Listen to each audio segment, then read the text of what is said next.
안녕하세요. 오늘은 2021년 1월 8일자 화강신문의 오늘의 생각을 읽어보려 합니다. 사과의 날.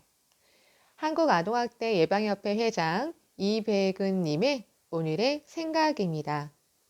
무언가 잘못이 있었다는 것을 깨닫게 되면 미루지 말고 상대방에게 먼저 사과를 해야 한다. 사과한다는 것은 모든 것의 끝이 아니라 새로운 시작이다. 인류의 운명을 바꾼 4개의 사과가 있다. 먹으면 선과 악을 알게 된다는 아담과 이브의 지혜의 사과.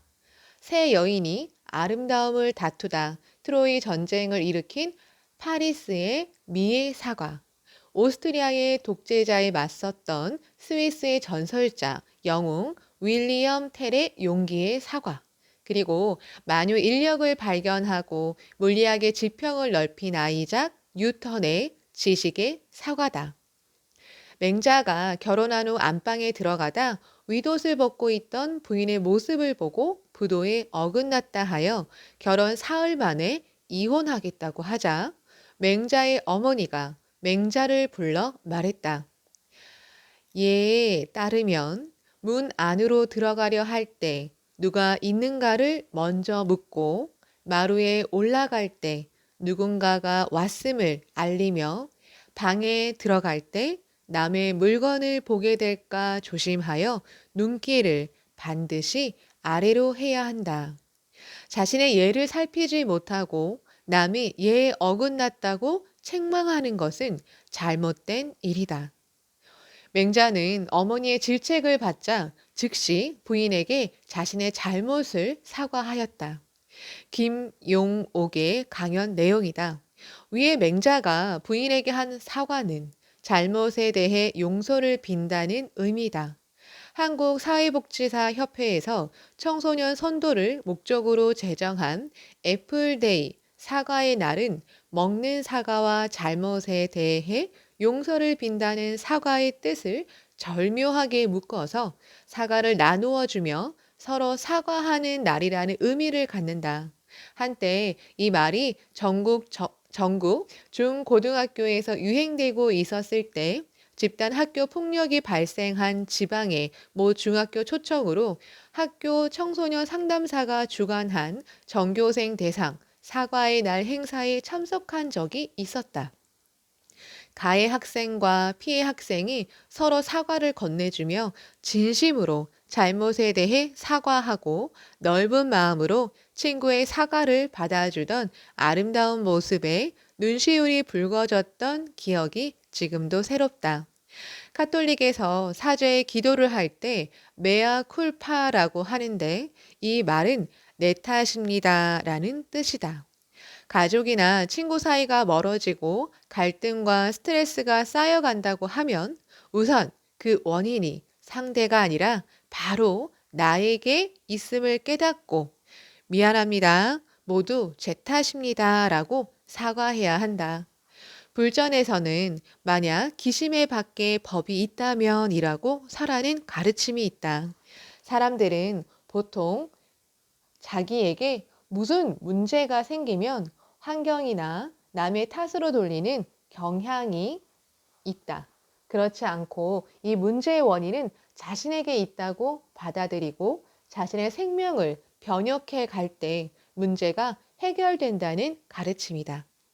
오래전 회의 시간에 맞춰 서두르다 보니 주차장의 규정 주차선을 넘어 세워놓았던 외제차 뒷 범퍼를 스친 일이 있었다.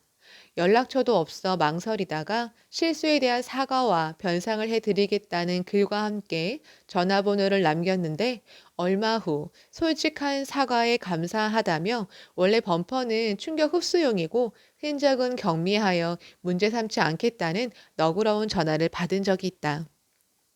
1990년 일본을 찾은 노태우 대통령을 맞이한 아키히토 일왕이 말했다는 통석의 염이란 지금은 사용하지도 않고 뜻도 모호한 마음이 아프다라는 정도의 거칠의 사과였다는 점에서 많은 사람이 아쉬워한 적이 있다.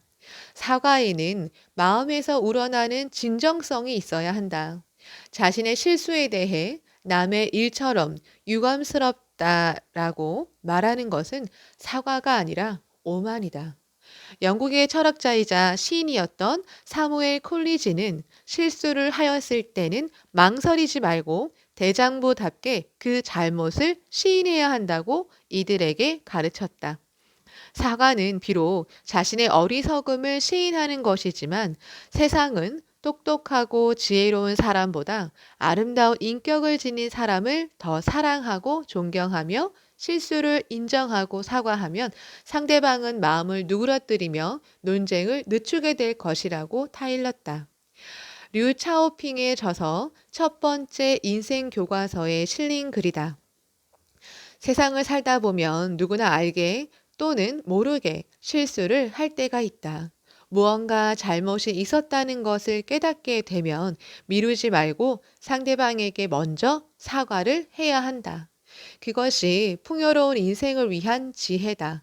사과한다는 것은 모든 것의 끝이 아니라 새로운 시작이다. 부모가 자녀들에게 인사를 가르치는 것만큼 자녀들에게 사과할 줄 아는 용기를 길러주는 것은 원만한 대인관계에 결정적으로 도움을 줄 수 있을 것이다. 수업 중인 아이들이 있는 교실 쪽으로 공을 차서 유리창을 깬 학생을 나무랐다고 하여 사과는커녕 그까진 유리창 값 갚아주면 되지? 라면서 아이들이 보는 앞에서 선생님을 몰아세운 딱한 학부모도 있었다고 한다. 자식의 잘못을 감추고 감싸기에만 급급한 부모들은 무엇이 자식을 위하는 길인가를 생각해 보아야 할 것이다. 내일 지구가 멸망한다 해도 오늘 한 그루에 사과 나무를 심겠다는 것도 가상하지만 나는 내일 죽더라도 어제 내가 저지른 실수나 잘못은 오늘 반드시 사과하고 가겠다는 당당한 대장부의 신념을 청소년들에게 길러주는 것은 바람직한 미래 사회를 위한 이 시대 어른들의 책임이다. 비워야 채울 수 있다고 한다. 신축년 희망의 새해를 맞이하여 어느 하루 선물로 사과를 나누면서 부부와 부모 자녀 사이에 직장 동료 친구 이웃 사이에 지난 한 해를 되돌아보며 새로운 한 해를 다짐하는 마음이 담긴 사과의 날 행사를 한다면 세상은 얼마나 아름다울까. 오늘의 용기 내일의 희망 이케다 다이사쿠. 강함은 행복이다. 강함 그 자체가 승리이다. 나약함, 겁쟁이에게 행복은 없다. 투쟁에는 이길 때도 질 때도 있을 것이다. 그러나 계속해서 투쟁한다는 것 자체가 인간으로서의 승리인 것이다. 강한 마음, 강한 신심, 강한 기원. 이것을 단련해내면 승리인 것이다. 그것이 불개이다. 감사합니다.